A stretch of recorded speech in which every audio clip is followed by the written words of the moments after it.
ನನ್ನ ನಿಮಗೆ ನೇರ ಪ್ರಶ್ನೆ ಏನು ಅಂದರೆ, ಇತ್ತೀಚೆಗೆ ಶಾಲಾ ಮಕ್ಕಳಿಗೆ ಶೂ ಕೊಡಲಿಕ್ಕೆ ಸಾರ್ವಜನಿಕರಿಂದ ದೇಣಿಗೆ ಕೇಳಿದ್ರ ಬಗ್ಗೆ ನಿಮ್ಮ ಇಲಾಖೆಯಿಂದ ಪ್ರಕಟಣೆ ಬಂದಿತ್ತು. ನೀವು ಈಗಾಗಲೇ ಹೇಳಿದ್ರೆ 2 ವರ್ಷದಿಂದ ಸಮರ್ಥವಾಗಿ ನಾನು ಇಲಾಖೆಯನ್ನು ನಿಭಾಯಿಸ್ಕೊಂಡು ಬರ್ತಿದ್ದೀನಿ ಅಂತ. ಆದರೂ ಶಾಲಾ ಮಕ್ಕಳಿಗೆ ಶೂ ಕೊಡ್ಲಿಕ್ಕೆ ಆಗದೆ ಜನರಿಂದ ದೇಣಿಗೆ ತಗೊಳ್ಳೋಂಥ ದಯನೀಯ ಸ್ಥಿತಿಗೆ ನಿಮ್ಮ ಇಲಾಖೆ ಬಂದಿದೆ ಅಂತ. ಅಲ್ಲ, ನೀವು ಎಲ್ಲಿ ಓದಿದ್ರಿ? ಯಾವ ಸೋಷಿಯಲ್ ಮೀಡಿಯಾದಲ್ಲಿ? ಸೋಷಿಯಲ್ ಮೀಡಿಯಾ ಅಲ್ಲ ಸರ್, ಮೇನ್ ಸ್ಟ್ರೀಮ್ ಮೀಡಿಯಾದಲ್ಲಿ.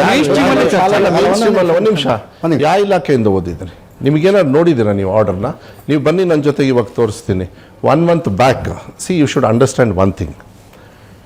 ಅಡ್ಮಿಷನ್ ಇನ್ನೂ ಕ್ಲೋಸ್ ಆಗಿಲ್ಲ, ಕರೆಕ್ಟಾ? August 1 ನಿನ್ನೆಗೆ ಅಫಿಷಿಯಲಿ ನಮ್ಮ ಲೆಕ್ಕದ ಪ್ರಕಾರ ಸ್ಯಾಟ್ಸ್ ಅಂತ ಇರುತ್ತೆ, ಸ್ಟೂಡೆಂಟ್ಸ್ ಅನಲೈಸ್ ಟ್ರ್ಯಾಕಿಂಗ್ ಸಿಸ್ಟಮ್ ಅಂತ ಹೇಳಿ. ಆ ಸ್ಯಾಟ್ಸ್ ಕ್ಲೋಸ್ ಆಗೋದು ನಿನ್ನೆ. ಬಟ್ ನಾಳೆ ಮಕ್ಕಳು ಬಂದ್ರೂ ನಾನು ತಗೊಳ್ಬೇಕು, ಬೇರೆ ಶಾಲೆಯಿಂದ ಕಳಿಸಿದ್ರೂ ನಾನು ತಗೋಬೇಕು. 365 ಡೇಸು ನಾನು 365 ದಿವಸನೂ ಕೂಡ ತಗೊಳ್ಬೇಕು. ದುಡ್ಡು ಶಾರ್ಟೇಜ್ ಇದೆ ಅಂತೇಳಿ ಯಾರೋ ಮಾಧ್ಯಮದಲ್ಲಿ ಹಾಕಿದ್ರು ಅಂದ ತಕ್ಷಣ ಹಾಕ್ಬೇಡಿ, ಕ್ಲಾರಿಫೈ ಮಾಡ್ಕೊಳ್ಳಿ. ದುಡ್ಡು ಇದೆ, ಏನಾಗಿದೆ ಅಂತ ಅಲ್ಲ, ಯಾವುದೋ ಒಂದು ಸ್ಟೋರಿ ತಗೊಂಡು ಅನ್ವಯ ಮಾಡಬೇಡಿ. ಅಲ್ಲ, ಒಂದು ನಿಮಿಷ ಅಜಿತ್ ಅವರೇ, sorry, I have to answer this when you ask. And ಅದು ವಿರೋಧ ಪಕ್ಷದವ್ರು ಹೇಳಿದಾಗ ನನ್ನ ಕರ್ತವ್ಯ ಆಗುತ್ತೆ. ವಿಧಾನಸೌಧದಲ್ಲೂ ಇದೇ ವಾಯ್ಸ್ ಬಂದನ್ನು ಕೂಡ ನಾನು ಮಾಡಬೇಕು. ಅವ್ರಿಗೆ ನಾನು ಉತ್ತರ ಕೊಡ್ತಾ ಇದ್ದೀನಿ. ಎಲ್ಲ ದುಡ್ಡು ಕೂಡ SDMC ಅವ್ರಿಗೆ ಹೋಗುತ್ತೆ. ಒಂದು ಮಗುಗೆ ಇಷ್ಟು ಅಂತೇಳಿ ಫಿಕ್ಸ್ ಆಗಿರುತ್ತೆ, ಅದು ಡೆಪಾಸಿಟ್ ಆಯ್ತು. ಇವಾಗ ನಿನ್ನೆವರೆಗೂ ಯಾವ ಲೆಕ್ಕದ ಮೇಲೆ ಹಾಕಲಿ? 100 ಮಕ್ಕಳಿದ್ದಾರೆ, ಕಳಿಸ್ತೀನಿ. ನಾಳೆ ಇನ್ನು 10 ಮಕ್ಕಳಾದರೆ ಇಲ್ಲಿಂದ ದುಡ್ಡು ತರಬೇಕು. ಆಮೇಲೆ ದೇಣಿಗೆಗೆ ಯಾವುದೇ ಕಾರಣಕ್ಕೂ ಯಾವತ್ತೂ ಕೂಡ ನಮ್ಮ ಸರ್ಕಾರ ಯಾವುದೇ ಕಾರಣಕ್ಕೂ ದೇಣಿಗೆನ ಶೂಸು ಸಾಕ್ಸ್ಗೆ ಕೇಳಿಲ್ಲ. ಬಜೆಟ್ ಅನೌನ್ಸ್ಮೆಂಟ್ ಆಗಿದೆ, ದುಡ್ಡಿದೆ. ಅಂದ್ರೆ ನಿಮಗೆ ಅಂದ್ರೆ ಏನಾಗಿದೆ ಅನ್ನೋದು ಗೊತ್ತು.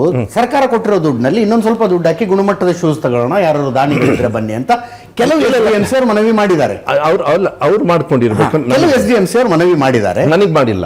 ನಿಮಗೆ ಮಾಡಿಲ್ಲ. ಬಟ್ ಕೆಲವರು ದಾನಿಗಳಿಗೆ ಮಾಡಿದ್ದಾರೆ. ಕೆಲವರು MLAs ಏನು ಮಾಡಿದ್ದಾರೆ ಸರ್, ನೀವು ಸೆಂಟ್ರಲ್ ಮಾಡಿ ಅಂತ ಈ ಸತಿ ಪ್ರಯತ್ನ ಪಟ್ಟೆ. ಬಟ್ ಅದು ನನಗೇನಾಗ್ತಾ ಇದೆ, ಈ ಅಡ್ಮಿಷನ್ ಇವತ್ತುವರೆಗೂ ನಿನ್ನೆವರೆಗೂ ಇರೋದ್ರಿಂದ, ನಾಳೆನೂ ಇರೋದ್ರಿಂದ, ನಾಳೆ ನಾನು ಯಾರಿಗೆ ನಾನು ಸ್ಟೇಟ್ ಟೆಂಡರ್ ಮಾಡ್ತೀನಿ ಅದನ್ನು ನೋಡಿಕೊಂಡು ನಾನು ಮಾಡಬೇಕಾಗತ್ತೆ. ಆಮೇಲೆ ಬೇರೆ ಬೇರೆ ಸ್ಟೋರಿ ಬಂದ್ಬಿಡ್ತು. ಸ್ವಲ್ಪ ನಾನು ಇದರಲ್ಲೆಲ್ಲ ಸ್ವಲ್ಪ ದೂರ, ಸ್ವಲ್ಪ ಆದಷ್ಟು ಟ್ರಾನ್ಸ್ಪರೆಂಟ್. ಆಮೇಲೆ this is the practice which had been there from past. Siddaramaiah ಅವರು ಫಸ್ಟ್ ಟೈಮ್ ಅವರು ಮುಖ್ಯಮಂತ್ರಿಗಳಿದ್ದಾಗ ಮಕ್ಕಳಿಗೆ ಸಮಾನತೆಯನ್ನು ತರೋದಕ್ಕೆ ಮಾಡಿರೋದ್ರಿಂದ ಅದು ಭಾಳ ಜವಾಬ್ದಾರಿತವಾಗಿ ನಾನು ನೋಡಬೇಕಾಗತ್ತೆ. ನಾನು ಆ ಜವಾಬ್ದಾರಿತವಾಗಿ ನಾನು ಎಕ್ಸಿಕ್ಯೂಟ್ ಮಾಡಿದ್ದೀನಿ. ಸೊ ಯಾವುದೇ ಕಾರಣಕ್ಕಿಲ್ಲ. ಬಟ್ SDMC ಅವರು ದಾನ ಕೇಳಿದ್ರೆ ಅವ್ರ ವ್ಯಾಪ್ತಿಗೆ, ನನ್ನ ವ್ಯಾಪ್ತಿಗೆ ಬರುತ್ತೆ.